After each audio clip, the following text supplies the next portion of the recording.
안녕하세요. 지금은 미국 시간 1월 12일 저녁 9시 43분을 지나가고 있습니다. 우선 지난주에 오랜만에 일부 종목을 매도해서 수익 실현을 했습니다. 어떤 종목을 매도했고 왜 매도했는지 그 이유를 간단하게 설명해 드리고 넘어가도록 하겠습니다. 여기 보시는 것처럼 기간을 2021년 1월 1일부터 한국은 지금 13일이니까 13일까지 조회를 했습니다.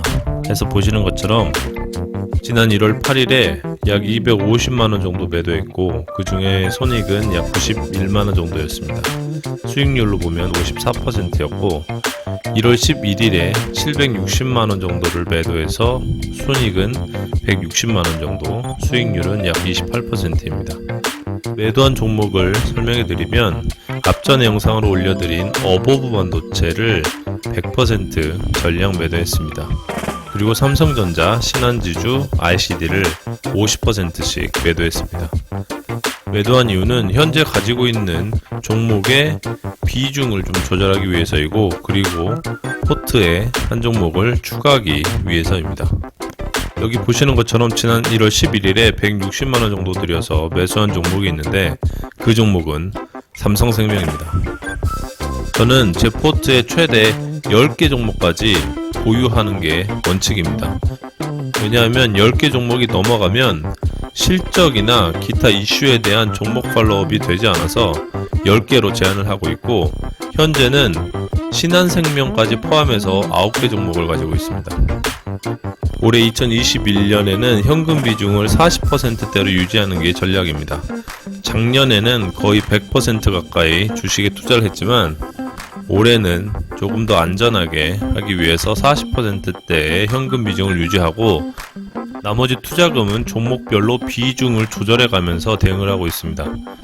앞서 1월 8일과 11일에 매도한 자금을 가지고 비중을 확대할 종목이 있습니다. 그 종목은 민엔지입니다.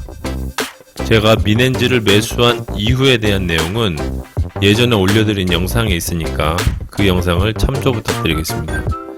지난 12월 29일에 대표이사 변경건으로 공지가 하나 떴습니다. 보시는 것처럼 변경 전 대표이사는 이경민 최종원이고 변경 후에는 최종원으로 이경민 씨가 빠집니다. 이경민 씨는 민엔지의 자회사로 편입된 바이오11의 최대 주주입니다. 보시는 것처럼 이경민 씨가 지분율 24.7%로 바이오11의 최대 주주로 올라가 있습니다. 그리고 이경민 씨는 민엔지의 최대 주주이기도 합니다. 민엔지의 지분율 24.26%를 가지고 있습니다. 여기서 드는 질문이 있습니다. 지금 이 시점에 왜 이경민 씨가 바이오11의 대표이사로 간 것일까? 저는 그걸 앞서 영상에서도 설명해 드린 것처럼 바이오11을 상장시키기 위한 과정의 일환으로 보고 있습니다. 이건 100% 제 뇌피셜입니다. 제 뇌피셜인데 현재 전환적, 누적적, 전환 우선주를 가지고 있는 대표이사들 입장에서는 민엔지의 주가가 올라가야 그 차익만큼 이득을 크게 발생시킬 수가 있습니다. 현재 제가 봤을 땐 민엔지는 크게 두 가지 재료가 있습니다. 바이오11의 상장 가능성, 그리고 마이데이터 예비허가 발표.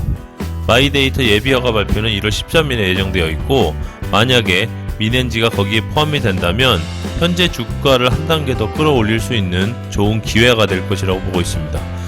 전환 우선주의 기한이 10월달이니까 그 전까지 민엔지의 주가는 올라갈 것이라고 저는 보기 때문에 민엔지에 대한 비중을 늘리기 위해서 일부 종목을 매도해서 수익 실현을 한 것입니다. 자, 그럼 다음으로 신규 편입한 종목 삼성생명을 왜 매수했는지에 대한 이유를 간단하게 설명해 드리겠습니다. 지금 보시는 이 차트는 미국 10년 채권의 5년치 차트입니다.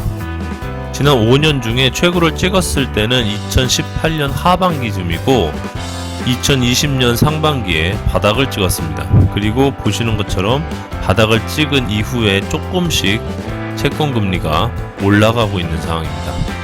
그럼 채권 금리가 앞으로 당장 가파르게 증가하지 않더라도 서서히 단계적으로 조금씩 올라간다면 수혜를 받는 섹터가 어떤 섹터가 있을까?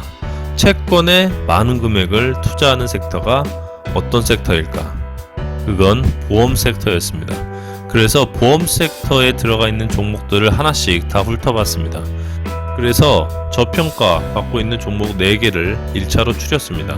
삼성생명, 메리츠화재, DB손해보험, 하나생명입니다. 이 4개 종목 모두 당장 현재 매수를 해도 크게 문제는 없을 것이라고 저는 보고 있습니다. 그리고 다음으로 각 종목들의 유동비율, 자본비율, 부채비율 등을 통해서 자본의 건전성 등을 확인을 했고, 대신 이 부분은 내용이 많아서 넘어가도록 하겠습니다.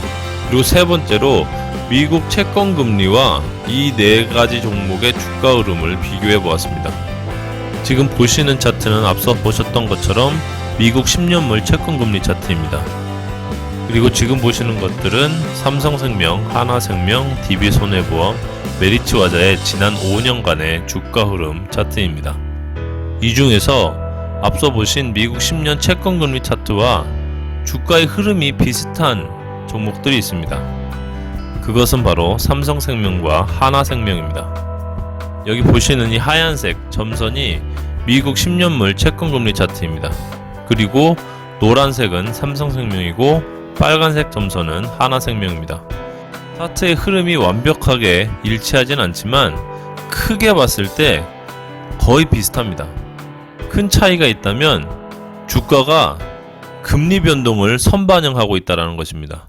보시는 것처럼 금리는 이때 최고점을 찍었지만 하나생명, 삼성생명의 주가는 이것보다 한참 앞선 약 6개월에서 1년 앞선 시점에 최고점을 찍었습니다. 금리가 하락되는 시점에 주가의 차트를 봐도 하락되는 시점보다 먼저 선반영돼서 주가는 하락된 걸 보실 수가 있습니다. 그렇다면 금리가 거의 제로금리를 찍었기 때문에 더 이상 하락할 곳이 없습니다. 앞으로 올라갈 일만 남아있는데 조금씩 반등되고 있는 이 시점에 삼성생명과 하나생명의 주가는 어떻게 움직일까요? 앞서 설명드린 대로 주가가 선반영된다라는 것을 인지하고 보면 금리가 비록 2021년도에 상승폭이 크지 않더라도 아니면 금리가 올라가지 않더라도 2022년도 혹은 2023년도에는 금리는 올라갈 것이기 때문에 주가는 그 부분을 선반영해서 올해 2021년도부터 조금씩 주가 반등이 이루어질 것이고, 금리가 본격적으로 올라가는 시점에는 보험주는 픽을 찍을 것으로 저는 보고 있습니다. 그럼 이 두 종목 중에 어떤 종목을 고를 것인가, 어떤 기준을 통해서 고를 것인가 고민을 하다가 채권 비중, 운영자금 중에서 채권 비중 금액이 높은 종목으로 골랐습니다. 보시는 것처럼 하나생명은 약 57조 정도를 채권으로 굴립니다. 삼성생명은 전체 운용자산 238조 중에 약 56.3%인 134조를 채권을 통해서 운영하고 있습니다. 이렇게 생각을 해보면 앞으로 채권 금리가 약 1%, 언젠진 모르겠지만 1% 오른다고 가정을 하면 134조를 채권을 통해서 굴리고 있는 삼성생명, 134조의 1%는 1.3조입니다. 지난 5년 중에 채권금리 픽을 찍었을 때 2018년도에 삼성생명의 영업이익은 2조 5천억입니다. 주가는 선반영되기 때문에 2017년도 최고점을 찍었을 때 13만 8,500원이었습니다. 올해 2021년도에 미국 10년물 채권금리가 갑자기 올라갈 가능성은 없기 때문에 삼성생명의 주가도 올해는 옆으로 흐를 것이라고 보고 있습니다. 옆으로 흐를 때, 조정받을 때, 그게 저는 매수 기회로 보고 있습니다.